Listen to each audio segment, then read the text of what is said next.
الحمد لله والصلاة والسلام على رسول الله صلى الله عليه وآله وصحبه وسلم. اما بعد، السلام علیکم و رحمت الله و برکاته. خدمت همه مستمعین معزز، اعضای نهایت ارجمند، مسلمانان متدین، امیدوارم در هر کجایی که هستید لباس عافیت را بر تن داشته و از گزند روزگار در امان بوده باشید. الله عز و جل استقامت در صراط مستقیم نصیب همگان بفرماید. گرانقدران، چنانچه که در جریان هستین، فضلای گرانقدر، طلبای معزز، علما و شیوخ ارجمند، چند روز قبل، البته مدت قبل، ما وعده کرده بودیم که ان شاء الله تعالی بعد از اینکه از یک از کتبی که ما در حال تدریسش هستیم، اگر به خیر و خوبی الله پاک عمر نصیب ما کنه و حیات ما طولانی تر بوده باشه، الله توفیق نصیب حال ما بفرماید، 100% کتاب گرانسنگ امام مسلم رحمت الله تعالی علیه، المسند الصحیح المختصر من السنن بنقل العدل عن العدل عن رسول الله صلی الله علیه و سلم، الشهیر بصحیح مسلم، ایره ان شاء الله تعالی حتما آغاز میکنیم و درس صحیح کتاب صحیح مسلم را که یکی از بزرگترین کتب در فن حدیث می بوده باشد آغازگر می بوده باشیم. الحمدلله عز و جل، به کمک الله سبحانه و تعالی که ما تانستیم به وعده خود عملی کنیم و امروز که در خدمت شما گرانقدرا قرار داشته بوده باشیم و اولین درس خود از کتاب امام مسلم رحمت الله تعالی علیه، صحیح مسلم شریف آغازگر بوده باشیم. اگر در جریان بوده باشین، درس کتاب جامی را، مقدمه شرح جامی که در فن نحو بود، من و شما او را به اتمام رسانیدیم. بعد از اینکه او به اتمام رسید، به جای از او تصمیم اصل به بود که درس تفسیر را ما آغاز کرده بوده باشیم، ولی به اساس از اینکه دوستا دوباره به یاد ما انداخت که شما گفته بودین صحیح مسلم را آغاز میکنیم، بعد از او جنجال میان ما و دوستا و یک ده برادران صورت گرفت دیگه. ما درس تفسیر را ترجیح میدادیم، دوستای ما بعضشان اصول حدیث میگفت، اما اکثرشان به رای دادن که نه، تقریبا 20 چند نفر به رای دادن که نه، باید کتاب صحیح مسلم آغاز شود. از این جهت به کمک و یاری الله عز و جل کتاب گرانسنگ امام مسلم رحمت الله تعالی علیه را با مو علمیت اندکی که داریم اما شور و شوق اشتیاقی که زیاد داریم، ایره آغازگر می بوده باشیم دیگه. از الله ذوالجلال، الله منان، متمنیم، استدعا داریم، بار دعا میکنیم، طلب میکنیم از الله عزوجل که ما را توفیق نصیب بفرماید تا باشد که تا آخری از این کتاب برای ما استقامت نصیب بفرماید، تا باشد که این کتاب را به خیر و خوبی به پایان رسانیده بوده باشیم و این خدمت اندک را به دنیای حدیث محمد ابن عبدالله صلی الله علیه و آله و صحبه و سلم کرده بوده باشیم. الله رب العالمین رحم و کرم نصیب بفرماید. فنقول و بالله تعالی توفیق. فضلای گرانقدر، طلبای معزز، کتابی که در دست داریم مشهور به کتاب صحیح مسلم می بوده باشد. ما اصل چون در ما قبل در گذشته ها متعلق به معرفی امام مسلم رحمه الله تعالی بار نوارهای متعدد ضبط کردیم، کلام کردیم و در عین حال خدمت شما گرانقدران در آرشیو مستنداً موجود است که شما می توانید برای شناخت درست امام مسلم رحمه الله، امام بخاری رحمه الله تعالی که در شروع درس بخاری امام بخاری را به معرفی گرفته بودیم و از امام مسلم رحمه الله را در صوت کاملا مستقل که ما ایشان را از زندگی تا وفاتشان، آثار علمیشان، طلبشان به خاطر علم حدیث و غیره اموراتی که در زندگی این بزرگمرد رخ داده به نقل حفاظ ثقات بر ما رسیده، او را خدمت شما به معرفی گرفتیم. از این جهت در درس اولی که فعلا ما و شما قرار داریم، کوتاه و مختصر، بسیار کوتاه و مختصر، امام مسلم رحمه الله تعالی را اندک به معرفی میگیریم، بعد از اون متعلق به کتاب صحیح مسلم کلام میکنیم، بعد از او از مقدمه صحیح مسلم که خودش از عالی ترین علوم فن درایه می بوده باشد، از عالی ترین، بالاترین، والاترین علومی که در فن اصول حدیث ما شما او را به کار میبریم، او اصطلاحات را مورد تحقیق و بررسی قرار میدیم، امام مسلم اونمو موارد سخت و مغلق و پیچیده در مقدمه خود به کار برده و عرض کرده که ما از او صرف نظر میکنیم الا مورد آخری، زمانی که راوی از کسی روایت میکنه که در عصر واحد بوده باشند و در عین حال لقایشان ممکن از تدلیس بدور ولی سماعشان ثابت نبوده باشد، آیا او حمل به اتصال میشه یا حکم به انقطاع و ارسال میشه، از درجه ساقط می بوده باشد؟ آیا روایت محتج بهی هست و یا خیر؟ در این راستا میان امام مسلم و امام بخاری رحمت الله تعالی علیه اندک اختلاف نظر است.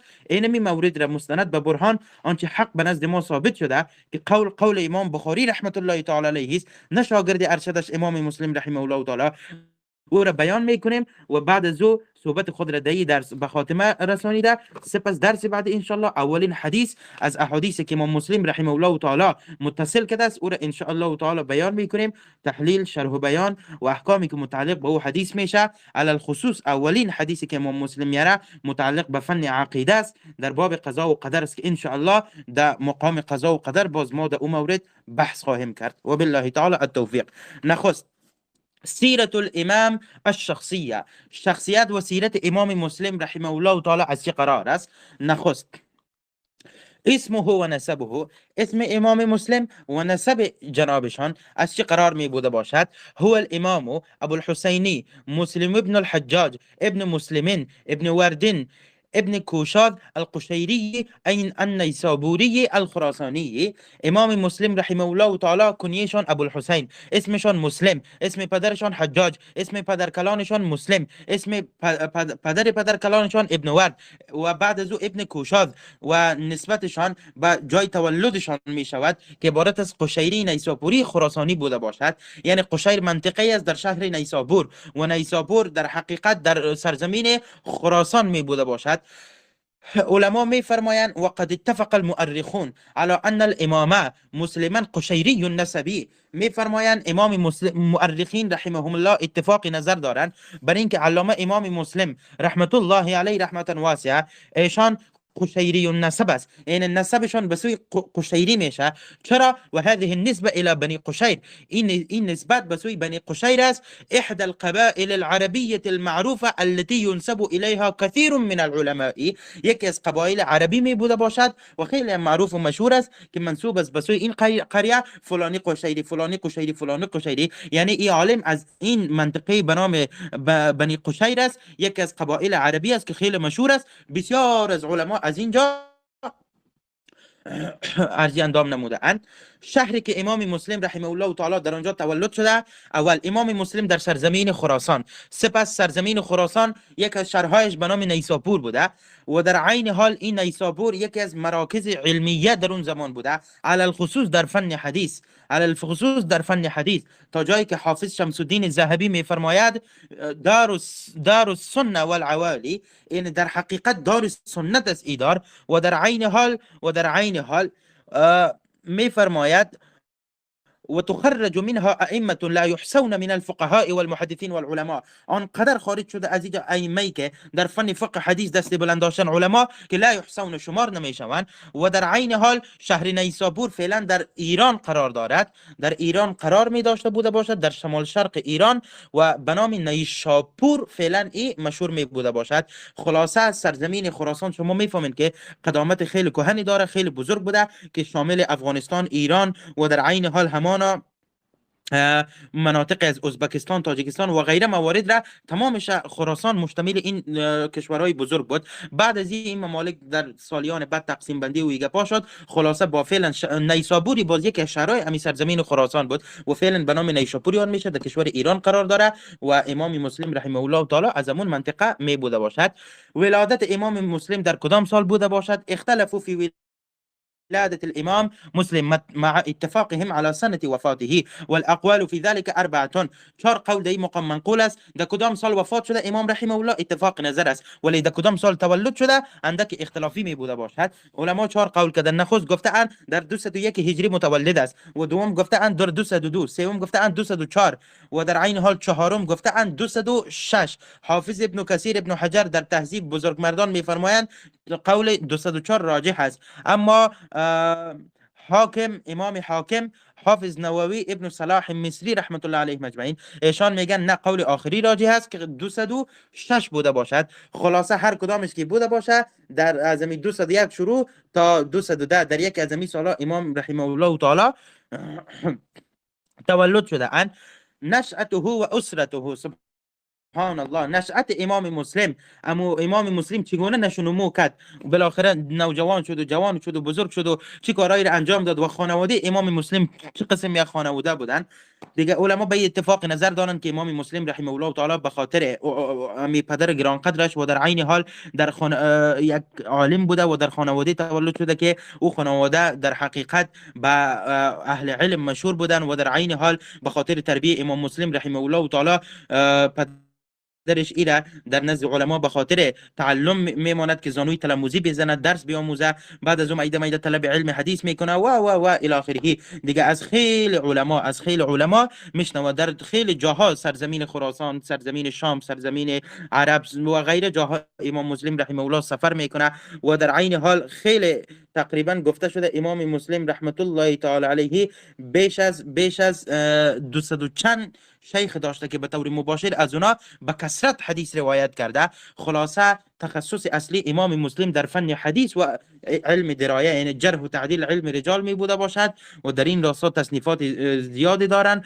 مشهورترین تصنیفشان کتاب مشهور به صحیح مسلم می بوده باشد. به خاطر این امر بزرگ جمع کردن احادیث نبی صلی الله علیه و آله و صحبه و سلم، ایشان زحمات زیادی را در این باب متقبل شده اند. و بعد علما کلام کردند که در کدام سال به خاطر طلب علم حدیث ایشان سفر نموده اند. این موارد را ذکر کردند که بند از زیر ما خدمت شما ذکر کردیم. از جمله گفته اند در مکه مکرمه در اونجا سفر نموده است و در اونجا از عبدالله ابن مسلمه قعنبی، سعید ابن منصور و در عین حال شخصیت های دیگر ایشان از اونجا که از اجله ثقات همچو علما بودن، حفاظ ثقات بودن، از اونها حدیث روایت کرده، ایشان شیوخ ایشان می بوده باشد. و در مدینه منوره نیز سفر کرده، از اسماعیل ابن ابی اویس ایشان حدیث روایت کردن. در بصره نیز سفر کردن که از اونجا خیلی از علما را از ایشان استفاده کردن، حدیث از ایشان روایت کرده. در سرزمین بغداد ایشان سفر کرده است و از امام احمد ابن حنبل رحمه الله تعالی حدیث سماعشان ثابت است که از ایشان حدیث روایت کردن، طلب علم حدیث کردن. در سرزمین بلخ بامی در اونجا سفر کرده اند و در عین حال در اونجا قتیبه ابن سعید بغلانی رحمه الله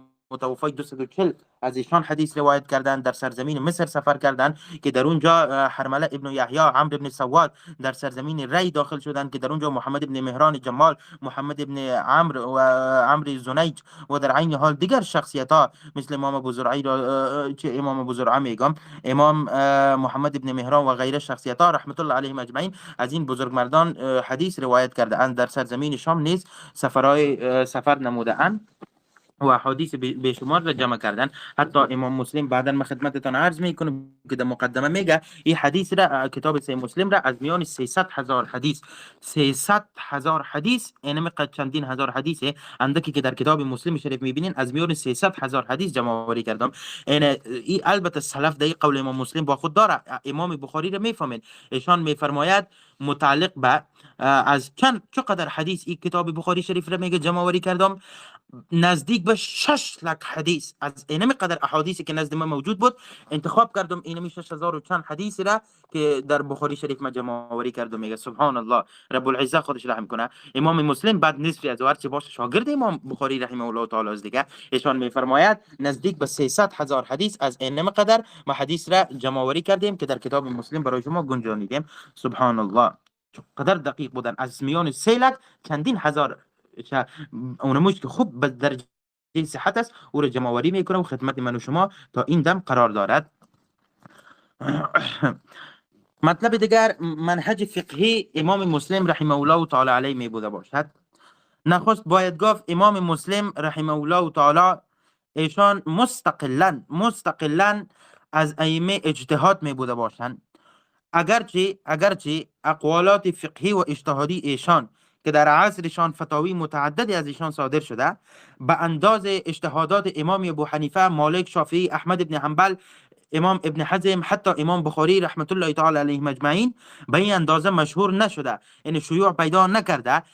مثل که در فن حدیث به این سمت ایشان به درجه شهرت رسیدن، ولی با وصف از او به هیچ عنوان امام مسلم از زمره مقلدین نمی بوده باشد. از هیچ یک از ائمه اجتهاد تقلید نمی کردند، بلکه خودشان قوت تفکیک، استنباط، استخراج را داشتند، بالذات از احادیث حکم صادر می کردند. اصلا ثابت نیست. به این فریب نخوری که ایده از حنابلة و شوافع امام مسلم را در طبقات حنابلة و شوافع ذکر کردند، لذا امام مسلم یا حنبلی باشه یا شوافع. کلا و حاشا، او قسم یک گپ نیست، بله هستن مواردی که حتی خود امام بخاری را مشاهده میکنیم در بسا موارد با امام احمد ابن حنبل موافقت داره، در بسا موارد این کدام جایی که قوت دلیل به نزد امام بخاری و مسلم معلوم شود به مو ذهاب میکنه، برابر است که قول از سلف ایشان با امام شافعی تصادم کنه، ابو حنیفه، حتی امام بخاری اقوالی داره که بعینه قول داوود ظاهری است، مخالف ائمه اربعه است، ولی با وصف از کسی تقلید نکرده، به طور مباشر آنچه به نزدش حق بوده ورس حتی در بس اقوال امام بخاری رحمه الله تعالی متفرد می بوده باشد. اینمی تو امام مسلم هم از کسی تقلید نمیکنه،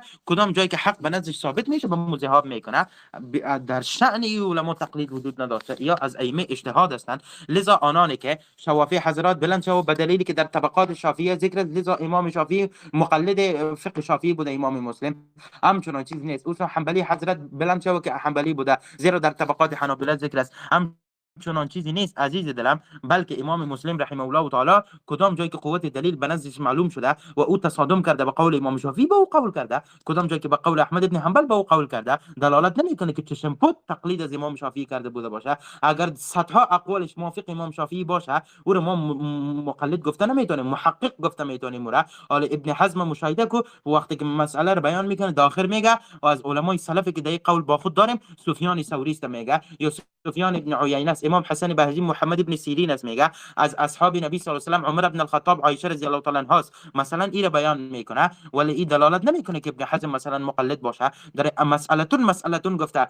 فتوار بالذات بیان میکنه، بعد از او برهان ذلك ما حدثناه احمد بن سعید بن نبات الی آخره گفته، حدیث رو متصل بیان میکنه، از نصوص احادیث بدون تقلید از کسی حکم صادر میکنه. یعنی تو امام بخاری، امام مسلم، ابن حزم ظاهری و غیره علما یا تک تکشون از ائمه اجتهاد هستند، از فقهای مطلق هستند، گرچه درجه فقهی و اجتهادشان فرق میکنه. بعضش مثلا هستن کسانی که سمت علمیشان در باب فقه و اجتهاد از یک دیگر کمتر است. مثلا جناب علامه امام بخاری رحمه الله تعالی سمت علمیش در فقه و فقاهت از امام مالک کمی پایینتر است، یا ابن امام یعنی مسلم ابو داود رحمه الله تعالی، امام ترمذی رحمه الله تعالی سمت علمیشان از احمد ابن حنبل پایینتر است، ولی دلالت بین نمیکنه که یا مقلد بوده باشه، بله امکان داره بعضی علما کمی سمت علمیش پایینتر و بعضی علمای دیگه سمت علمیش بالاتر بوده باشه. به هر صورت عزیزان دل، امام مسلم مقلد هیچ کسی نمی بوده باشد. به هر صورت خدمتتان عرض کردم که از در رابطه قول شیخ الاسلام ابن تیمیه را هم بشنو. وقد سئل شیخ الاسلام ابن تیمیه رحمه الله تعالی، سوال شد از امام ابن تیمیه رحمه الله، هل البخاری و مسلمون و ابو داود و الترمذي و النسائی و ابن ماجه و ابو داود الطيالسي و الدارمي و البزاري و الدارقطني و البيهقي و ابن خزيمة و ابي يعلى الموصلي، هل كان هؤلاء مجتهدين لم يقلدوا احدا من الائمه ام كانوا مقلدين؟ مجموع الفتاوى جلد 20 صفحه 39 سیکو میفرماید آیا از ابن تیمیه رحمه الله سوال شد، امام بخاری رحمت الله تعالی علیه یک، امام مسلم ابن الحجاج دو، ابو داود سه، امام ترمذی چهار، امام نسائی، امام قزوینی مشهور به ابن ماجه، ابو داود رحمه الله تعالی، ابو داود طیالسی، امام دارمی، امام بزار، امام دارقطنی، امام بیهقی، امام ابن خزیمه، ابو یعلا الموصلی، این شخصیت ها مجتهدین بودن، هیچ یکی از ائمه اجتهاد تقلید نمیکردن یا اینکه ایشان مقلدین بودن. البته یادت بوده باشه در کلام ای اکابر که لفظ تقلید را میشنوی، قطعا مراد از تقلید فاسد بدعی حرام قرن 21 پیرپرست قبرپرست زمان تو نمی بوده باشد. تقلیدی که علما گفتن فلان عالم مجتهد بوده ولی فلان عالم بس اوقات تقلید میکرده، مرادشون این نیست که مقلد خشک و جمود متعصب که امام مذهب خود را فوق خدا و پیغمبر الله و رسولش برده بوده باشه، معاند مطلق بوده باشه، هیچ ربطی به این نداره. اصلا این مرادشان نمی بوده باشد. اصلا اید بیخی دل جمع باشه، مرادشون از تقلید دید چی است؟ از صحابه رضی الله تعالی عنهم خوب سعی کو در کجاست، در کدام موارد است که تقلید، لفظ تقلید مرادف لفظ سوال است؟ یعنی لفظ سوال و تقلید در کدام موضع حکم مفهوم واحد را ارائه میکنه، الفاظ مترادف به مفهوم واحد قرار میگیرند. در زمان نبی صلی الله علیه و سلم، بعد از وفات نبی صلی الله علیه و سلم، در عهد صحابه رضی الله تعالی عنهم و ابوبکر صدیق، عمر فاروق، عده از اصحاب را در سرزمین ها مثل معاذ بن جبل در سرزمین یمن، عبدالله ابن عباس مثلا، عبدالله ابن عمر، این شخصیت ها بعضیش در مکه بعضیش در مدینه، بعضی علما مثل معاویه رضی الله تعالی عنه یا یزید ابن اسود رحمه الله در سرزمین شام، و شخصیت های دیگر ابن مسعود رضی الله تعالی عنه در سرزمین کوفه و غیره، علی ابن ابی طالب در سرزمین همان عراق. این شخصیت ها تقسیم بندی شده بودند و هر کدامی از اینها از فقهای صحابه بودند. گفته شده که در میان یک لگو چند هزار صحابه 130 تن کم و بیش از زمره فقها مجتهدینشان بودند که دیگر صحابه از یا سوال میکردن یا جواب میدادند. خود تقلید چرا گفته میشه؟ از حیث لغت و تقلید یادتون بوده باشه زمانی که یک برادر یک وقت میگفت که این جالب است، تو سعی رد تقلید یکیش از کجا میگیره، دیگه اثبات تقلیده. اگر یادتان بوده باشه مقلدین ما و شما در مجامع واتساپ میگفتن که گومش حلال است حرام است، از نص قرآن ثابت کو، چون دلیل وجود نداره به حرمت و حلیتش من حیث امی صریح اللفظ، لذا به قول علما میری. چرا ثبوت گومش به الفاظ صریح در کتاب و سنت نیست، لذا بر تقلید از مذهب معین دلالت میکنه. شترمرغ خروس حلال است حرام است، فیل مرغ چطور، طاووس چطور، این حلال است حرام است، چون من حیث اللفظ ثبوتی از در کتاب و سنت نیست، لذا تقلید از مذهب معین جایز است. و گایشان هم الله خودش رحم کنه، ایشان بیان میفرمودن به بیشرمی تمام، میگفتن که از این استادی که تو درس یاد میگیری خودش تقلید است، یعنی تعلیم به نزد زیاد تقلید است، تحقیقم تقلید است، سوالم اتباعم کل چیز تقلید است. خلاص الله رب العالمین رحم کنه. اگر این تقلید بوده باشه، سوال امام ابو حنیفه از حماد ابن ابی از شیخش ابراهیم نخی رحمه الله او هم باید تقلید بوده باشه. سوال امام احمد ابن حنبل که با امام شافعی رحمه الله تعالی ملاقات میکنه، سوالات داره، امام احمد هم خیلی مقلد چی بوده باشه، امام شافعی بوده باشه. از یک طرف با فتوا میته جناب مقلد صاحب که بر مجتهد تقلید حرام است، خو امام احمد مرتکب حرام کردی، کل سلف ام ورع و تقوا و عدالت اینها یک سر از بین بردی.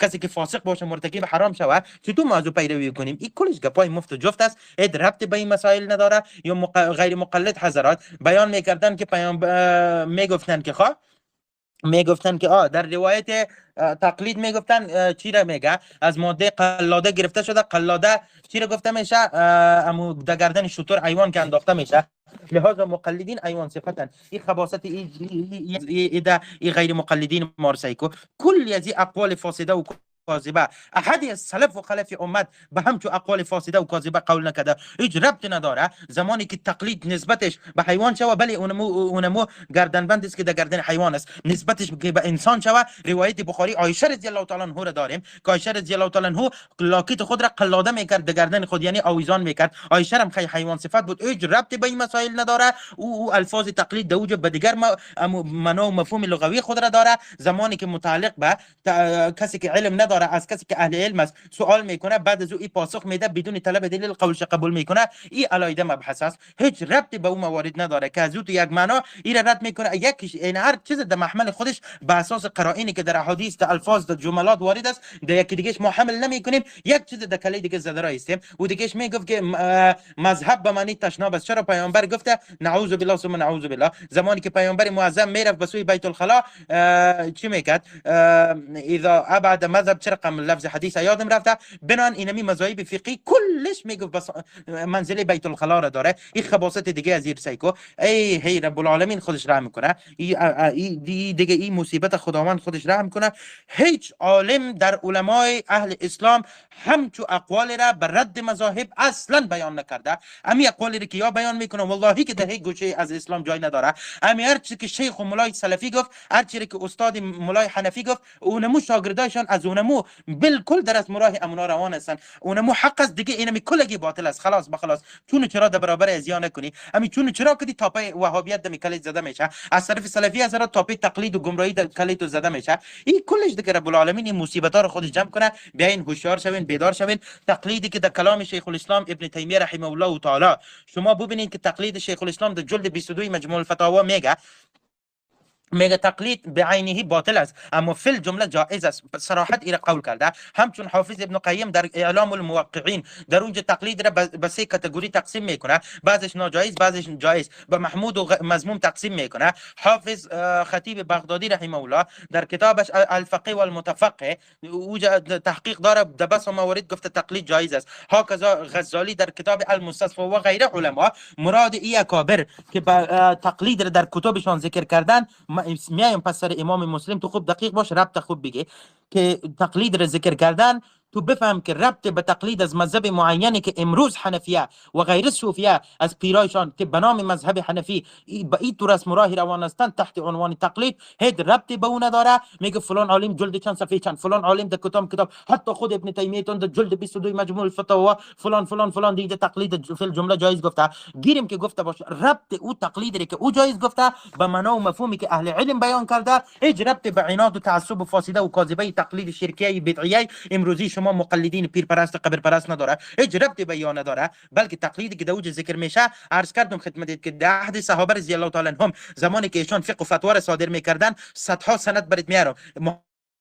حلا ابن حزم سيكو، مصنف عبد الرزاق سيكو، صحيح ابن حبان رحمه الله سيكو، مصنف ابو بکر ابن ابی شیبه سيكو. تمام ایا از صحابه ده ها فتاوی منقول است که از ایشان سوال میشه ایشان فتوا میده و مخاطب مسائل ازش دلیل طلب نمیکنه قولش میپذیره. سبحان الله. حتی در خود بخاری سند داریم اینال یک نفر که متخصص کتاب و سنت باشه، عالم به کتاب الله و سنت رسول باشه، به احکامات دین به طریق استنباط و استخراج، یک فقیه یک مجتهد محدث مفسر بوده باشه، به لغت عرب به اصول علمی ضوابط قواعد شرع بالکل آگاهی داشته باشه، این بالکل حق داره در سمت فتوا بسان صحابه و سلف از امت رحمت الله تعالی علیهم و علینا اجمعین قرار بگیره. ملت ها از این سوال بکنن، دلیل طلب کردن در حقیقت طالب تحقیق شدن فهمه ها اشکال نداره. اگر از همچو عالم تقلید کنه یه سوال کنه، تو عالمی که از کتاب و سنت پاسخ میده مثل صحابه اوجا بر تو جواب بده و تو باز دلیل طلب نکنی، نه شرک است نه کفر است نه بدعت است، حلال است مشروع است مباح است، هیچ اشکال نداره.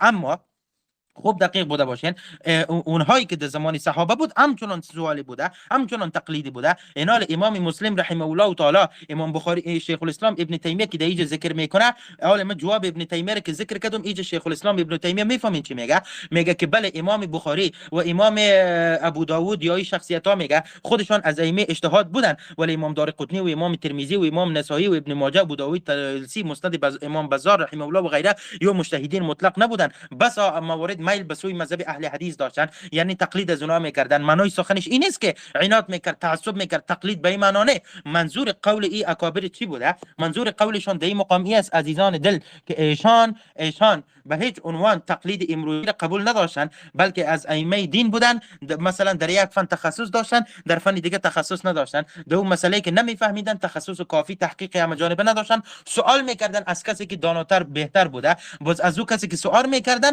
او قولش قبول میکردن با او عملی میکردن. این به این معنی سوال تقلید را جواب میدن. برا شیخ الاسلام فاجاب الحمد لله رب العالمین. اما البخاری و ابو داود فامامان فقهی في الفقه من اهل الاجتهاد. اما بخاری و امام ابو داود در جواب سائل میگه امامان در فن فقه و اهل اجتهادن. اما مسلم و ترمذی و النسائی و ابن ماجه و ابن خزیمه ابو یعلا بزار و نحوهم فهم على مذهب اهل الحديث ليسوا مقلدين لواحد بعينه من العلماء. ایشان به مذهب اهل حدیث بودن، یعنی در باب احکامات فقهی به مذهب امام احمد ابن حنبل، امام مالک، امام شافعی و غیره علمایی که از اهل اثر و اهل حدیث بودن به فقه و فتوای اینها روان می شدن. از یک فقط از امام مالک، فقط از امام احمد ایتو بعینه از یک عالم کل احکامات دین بگیره ایتو نبود، بلکه در مجموع از اهل حدیث و اهل اثر ایشان تقلیدایی را انجام میدادن. ولا هم من الائمه المجتهدین على الاطلاق، بصورت اطلاق مجتهد مطلقا نبودن، بل هم يميلون الى قول الائمه، الى قول ائمه الحديث. ایشان میل داشتن به سوی قول ائمه حدیث كالشافعي واحمد واسحاق وابي عبيد وامثالهم. ومنهم من له اختصاص ببعض الائمه. در میان این علما کسایی بودن که مختص به یک ائمه بودن، به مذهب یک امام از امامای دین عملی میکردن، كاختصاص ابي داود ونحوه باحمد بن حنبل مانند اختصاص امام ابو داود به مذهب امام احمد بن حنبل و هم این علمایی که شما ذکر کردین میگه الى مذهب اهل الحجازی به سوی مذهب اهل حجاز كمالك وامثاله امیل منهم الى مذهب اهل العراقی كابي حنیفه و ثوری از مذهب امام ابو حنیفه ثوری رحمهم الله کرده بیشتر به مذهب اهل حدیث ای بزرگ مردا روان بودن میگه و هؤلاء كلهم يعظمون السنه والحديث مجموع الفتاوى جلد 20 صفحه 39 كلشون در حقیقت بزرگ میشمردن احادیث نبی صلی الله علیه و سلم را. به هر صورت این یادتان بوده باشه زمانی که اینمی از علما مقلد بر ذکر کرد که فلان کتاب جلد چند صفحه چند جلد چند صفحه چند چه پس تقلید جایز داده مرادشون از تقلید چی است یک نفر مثل صحابه مثل سلف مثل امامان دین خودش عالم به کتاب و سنت باشه با قواعد و ضوابط شرع آگاهی داشته باشه بعد تو بری از همچو عالمی سوال بکنی او بر تو فتوا بده با تو به اساس اعتمادی که برو داری دلیل طلب نکنی عملی کنی همچو عملی دلیل سوال میگی تقلید بالکل جایز است حلال است اشکال نداره داره همچون تقلید ریا جواز گفتن ولی او کسی که بغیر از هدایه و فتاوی شامی غیر از مذهب حنفی نوراللیزا و غیره کتابایی که در فقه حنفی مدون است غیر از این چیزی را نمیفهمه ده ها مسائل غلط خلاف شرع دو وجود داره که شنپوت از او فتوا میده ملت ها چه شنپوت قبول میکنه این نیست تقلید باطل و فاسد حق برش میرسه عناد میورزه این است که نفاق شروع میشه تا جایی که حتی گفتن اگر میگفته که امام ابو حنیفه پیامبر نیست او ابو حنیفه را به عنوان پیامبری قبول نداری نعوذ بالله ثم نعوذ بالله این تقلید مذهب معین ایشان را تا جایی که به کفر رسانیده است الله رب العالمین خودش رحم و کرم نصیب بفرماید. مطلب بعدی مکانت امام مسلم و ثنای علما رحمهم الله تعالی علیه بر امام مسلم رحمه الله تعالی. یادتان بوده باشد که امام مسلم ابن الحجاج این بزرگمرد تاریخ احد ارکان علم الحدیث یکی از رکن علم حدیث بوده و احد ائمته البارزین فيه یکی از مبارزان در فن حدیث بوده است و در عین حال ایشان نشانه های ذکا نبوغ فکری در ایشان دیده می شود و در عین حال از اجله علما می بوده باشد و در عین حال جنابشان می فرمایند شیخ امام مسلم اسحاق ابن منصور کوسج بر امام مسلم گفت لن نعدم الخیر ما ابقاك الله للمسلمین هرگز خیر منعدم نمی شود مادامی که الله تو رو باقی داشته بوده باشد برای ملت مسلمان. یقینا اگر امروز امام مسلم رحمت الله علیه وجود ندارد کتاب گران سنگش به صحیح مسلم نزد من تو موجود است که الله رب العالمین بزرگترین خیر که علم حدیث نبی صلی الله علیه و سلم بوده باشد برای من تو باقی گذاشته است. جناب ابوالفضل احمد ابن سلمه میفرماید رأیت ابا زرعه و ابا حاتم دیدم امام ابو زرعه و امام ابو حاتم امام رازیین را یقدمان مسلم ابن الحجاج فی معرفت الصحیح علی مشایخ عصرهما امام مسلم را مقدم میشمردند در معرفت صحیح بر مشایخ عصرشان و در عین حال محمد بن عبد الوهاب فراء می فرماید کان مسلم ابن الحجاج من علماء الناس و اوعیه العلم ما علمته الا خیرا. ابو قریش الحافظ می فرماید سمعت محمد بن بشار یقول حفاظ الدنيا ابو زرعه بالری مسلمون بنیسابور عبد الله الدارمی بسمرقند محمد بن اسماعیل ببخارا و در عین حال خوب دقیق بوده باشین جناب ابو عبدالله محمد بن یعقوب اخرم می فرماید انما اخرجت بنیسابور أخرجت نيسابور ثلاثة رجال محمد بن يحيى الزهلي مسلم بن الحجاب إبراهيم بن أبي طالب إمام ابن أبي حاتم فرمايا كتبت عنه بالري وكان ثقة من الحفاظ له معرفة بالحديث حافظ خطيب بغدادي رحمه الله ميغا أحد الأئمة من حفاظ الحديث حافظ نووي فرمايا وأجمعوا على جلالته وعلو مرتبته إجماع منعقد بر جلالة الشأن إمام مسلم وعلو مرتبهش وأكبر الدلائل على ذلك كتابه الصحيح الذي لم يوجد في كتابه قبله ولا بعده من حسن الترتيب وتلخيص طرق الحديث. ودر عين حال حافظ ذهبي بار وصف میکنه امام مسلم را بعنوان الامام الحافظ حجة الاسلام الامام الكبير الحافظ المجود الحجة احد اركان الحديث وغيره. خلاصه امام مسلم امیر المؤمنین فی الحدیث بسان امام بخاری می بوده باشد. شیوخ و تلامید امام مسلم نیز در دیگر موارد به صورت مفصل خدمت شما گران قدرا عرض نموده ایم. فقط از جمله شاگردان مشهور امام مسلم را از بزرگترین شیوخ امام مسلم همانا امام بخاری و احمد بن حنبل و شخصیت ها هست و در عین حال از مشهورترین شاگردای امام مسلم رحمه الله تعالی که 35 دانش حافظ میزی در تهذیب الکمال آورده یک چند تنش خدمت عرض میکنم. نخست امام ابو حاتم رازی متوفی 277 است، مرد میدان، متخصص در فن جرح و تعدیل. ایشان از برجسته ترین شاگرد امام مسلم است. دوم امام ابن ابی حاتم پسر امام ابو حاتم رازی متوفی 327، صاحب کتاب الجرح و التعدیل و تفسیر قرآن کریم که در حقیقت این تفسیر از تفسیر ابن جریر که بالاتر است. سوم امام ابوبکر ابن خزیمه متوفی 311، صاحب کتاب الصحیح. چهارم امام ابو عیسی ترمذی متوفی 279 و در عین حال البته امام ترمذی یک حدیث از امام مسلم آورده. امام ابو عوانه اصفهانی متوفی 311، صاحب کتاب المستخرج. خلاصه امام مسلم شاگردای بسیار زیاد می داشته بوده باشد عزیزان دل. از جمله یک مطلب در یاد ما آمد. امام بخاری از شیوخ امام مسلم است. با وصفی از او امام مسلم از دیگر شیوخش حدیث روایت کرده در صحیح مسلم، در کتاب گران قدرش، گران سنگش، ولی از امام بخاری هیچ حدیث روایت نکرده. علما رحمهم الله در جواب میفرمایند نه، امام مسلم بعد از کتابت صحیح مسلم با امام بخاری آشنا شده و زانوی تلموزی نزدش داده، از او حدیث سماع کرده. قبل از کتاب صحیح مسلم نبوده، اگر نه حتما میگه ازش روایت میکرد.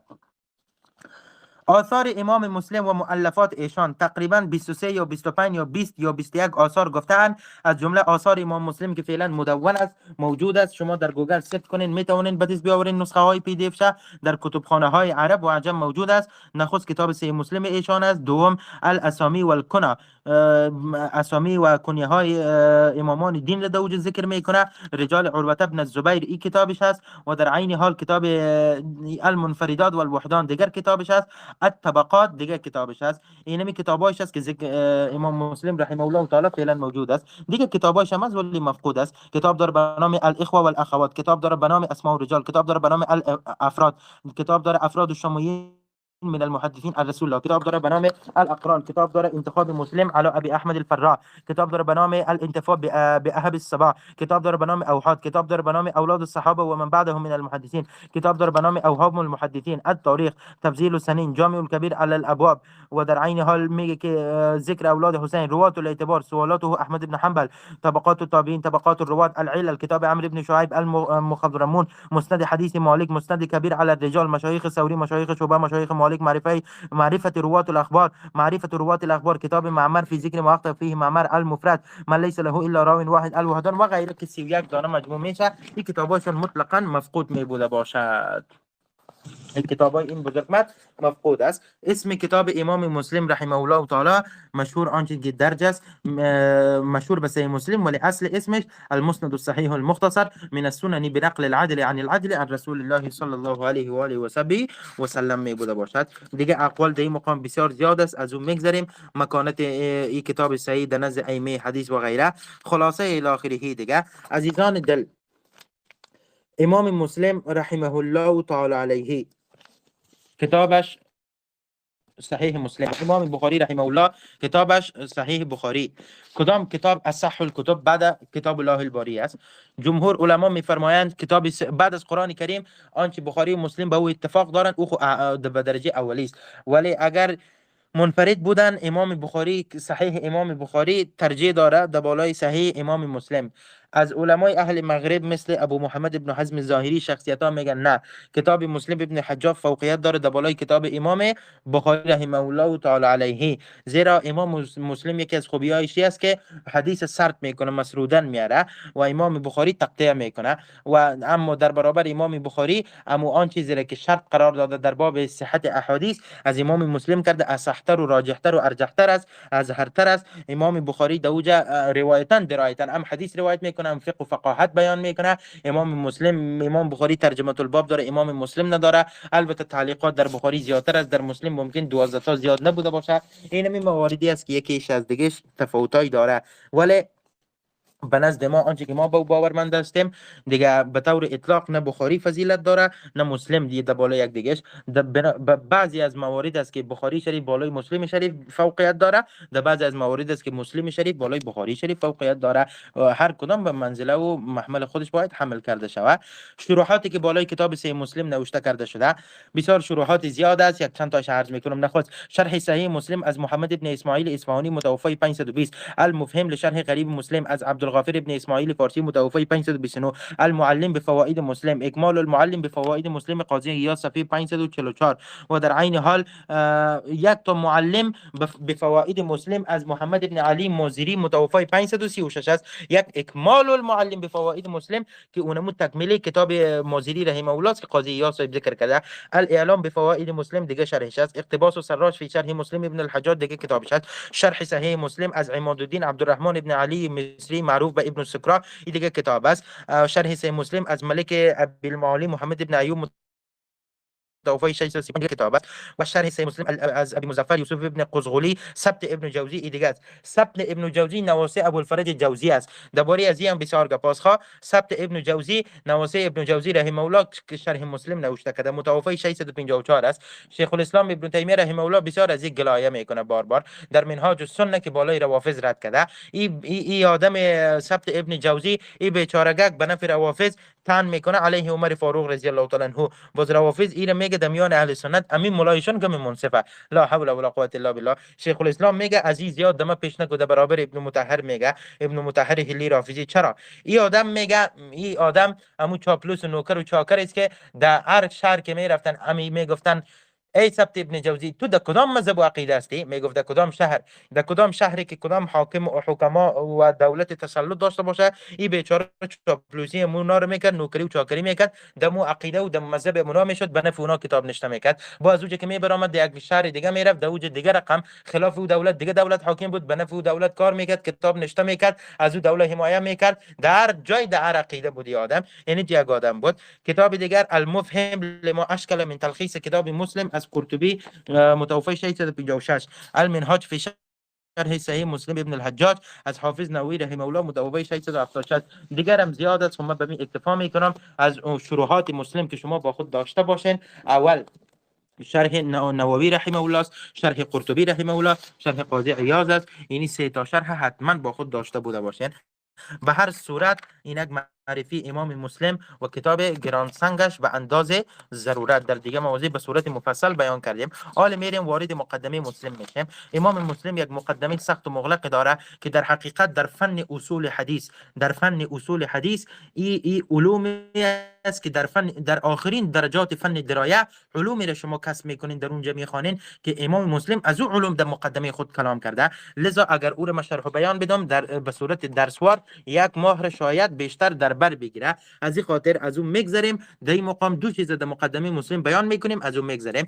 شرط بخاری مسلم این هم گپای بسیار دراز داره، از این هم میگذریم. فقط این ما خدمت شما گران قدر بیان میکنیم که امام مسلم علت چی بوده که کتاب نوشته کرده، که ازش تقاضا کرده که به صورت مختصر از سنن دین و احکامش تو بر ما کتاب را بنویس که تا ما احادیث نبی صلی الله علیه و سلم را حفظ کنیم، جمله از او را به صورت مختصرا نزد خود داشته باشیم.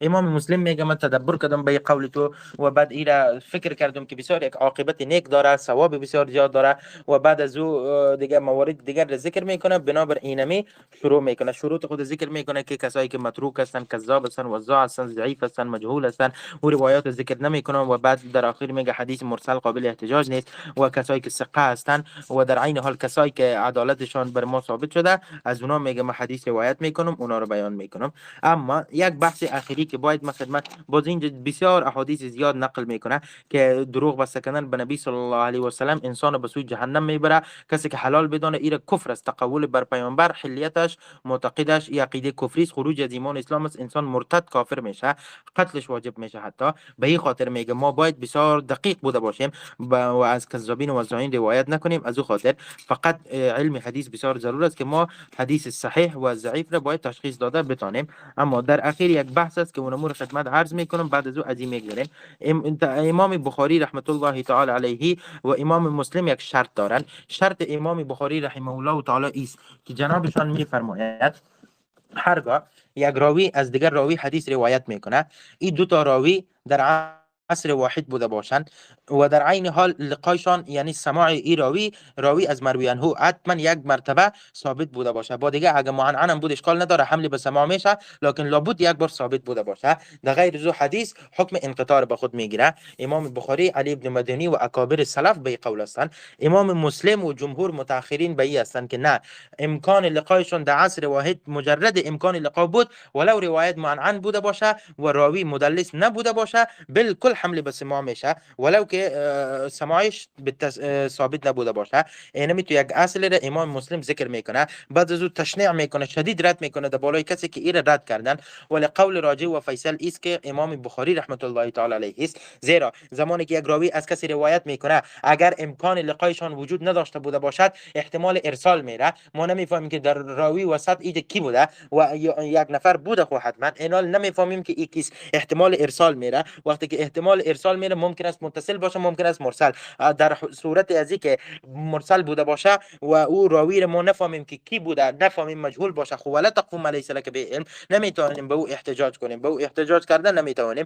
در صورتی که مدلس نباشه، یک مرتبه سماعی ثابت باشه، دیگه معنعن روایت کنه، بدون شک حمل به سماع میشه به غلبه زن، به دلیل ازی که کسی که مدلس نباشه از زمره حفاظ ثقات بوده باشه، هیچگاه چی نمیکنه، مرسل روایت نمیکنه، ارسال نمیکنه، یعنی راوی از بین حذف نمیکنه و حمل به اتصال میشه، زیرا سماعش ثابت می بوده باشد. یعنی به دلیل حفظ و اتقان و عدالت و ضبط و اسلامیتش ما او را قبول میکنیم. میگه بنابراین جمهور متأخرین علل خصوص حنفیه، تهانوی رو ببینین، حنفی دیلا و سنن بار به احتجاج میکنه که شرط امام مسلم به شرط مسلم میگه قابل قبول است. ولی در این راستا محققین بسیار محققین حتی تا جای جناب شیخ عبدالحی لکنوی حنفی در کتاب الجر و تعدیل تا اینمی جنب شرط امام بخاری و مسلم ذکر میکنه، دلایلشان ذکر میکنه، ترجیح جانب نداده، ولی محققین هستن که جانب امام مسلم را ترجیح داده، ولی محققین دیگر